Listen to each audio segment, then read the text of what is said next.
Coach, talk Yeah. about that tough weekend for facing Denver.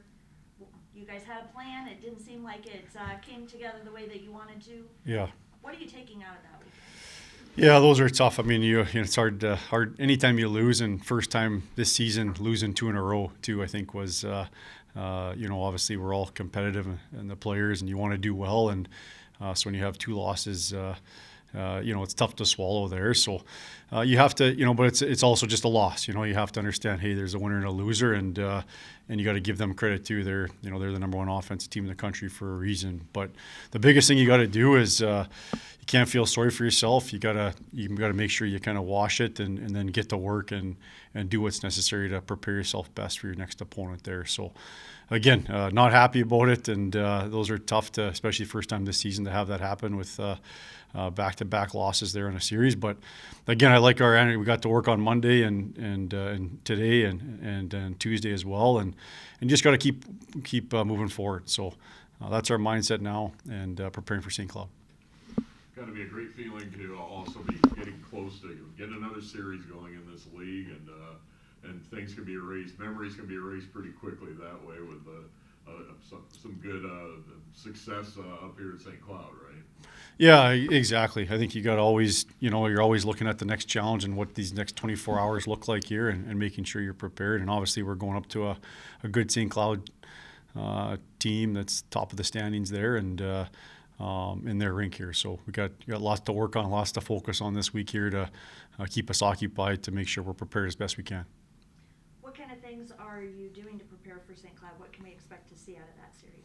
Yeah, without getting into too much, technical stuff. Obviously, they play a certain way. It's an Olympic-sized sheet up there, so there's definitely some things we've got to focus on in practice this week with the pre-scout, and just some tendencies and principles we can use to our advantage up there in that rink. So start with that, and we had them here early in the season here, so we've seen them once already here, so know what to expect a little bit here. But yeah, just making sure, again, we're you want to worry about yourself, but you also have to know the environment you're going into and the tendencies of other teams. And I thought Coach Dave Nolbernay did a great job on the pre-scout there this week, just really kind of telling the story about what's effective to use up there, especially with the rink and the way they play.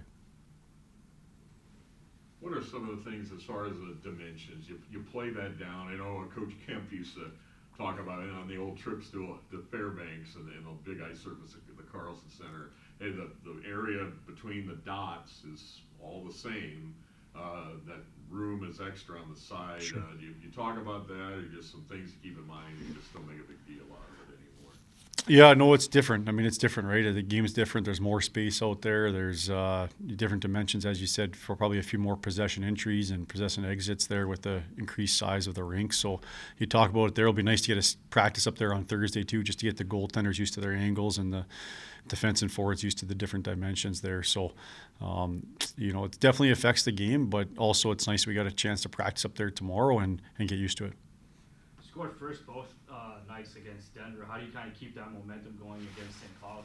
Yeah, it's always nice. Traditionally it's a good thing when you score first, and so again, I thought the guys were ready to play and have a plan. I think obviously a couple of big letdowns in the second period there, where I think they scored on their first 2 shots in the second period on Saturday. So those are heartbreakers against. But when you're against these high-powered teams, again, you just don't know which play is going to be the difference in a game. So you got to do everything in your ability to be consistent as long as you can out there. So, but again, we want to keep that momentum, being ready from the start and having good starts. And the power play seems to really be clicking here these last 5 games. What can you say about that? Yeah, that's nice. I think it's got us some big goals at some key times, and anytime.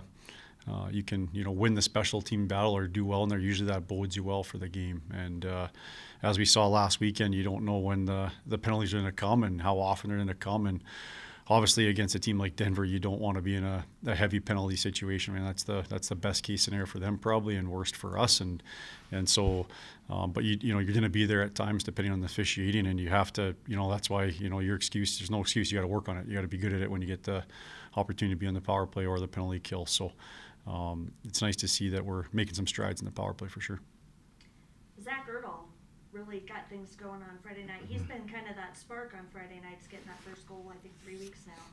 Nice. What have you seen from his development over the last couple of weeks that's promising. Yeah, he's been doing good. He's obviously got a little bit of increased opportunity here with the injury to Jack Randall there, so he's taking it and run with it. I think again, yeah, his offensive side of the game, you can see his speed and his tenacity there on making decisions with the puck and delaying pucks and using his outside speed. And then also, I think he has the ability to finish. He's had a couple nice goals on we call them kind of one shot goals. Right, he has that ability to score off that first shot. It's not a rebound or you're crashing the net. He's actually putting that first shot away, which is important at times. So, yeah, he's done a great job. He's learning. He's growing. I think his development from the start of the year till now has been great. And just a pleasure to coach, too. He's always takes, very coachable, takes feedback, works hard, wants to get better, all those things that you love loving a player.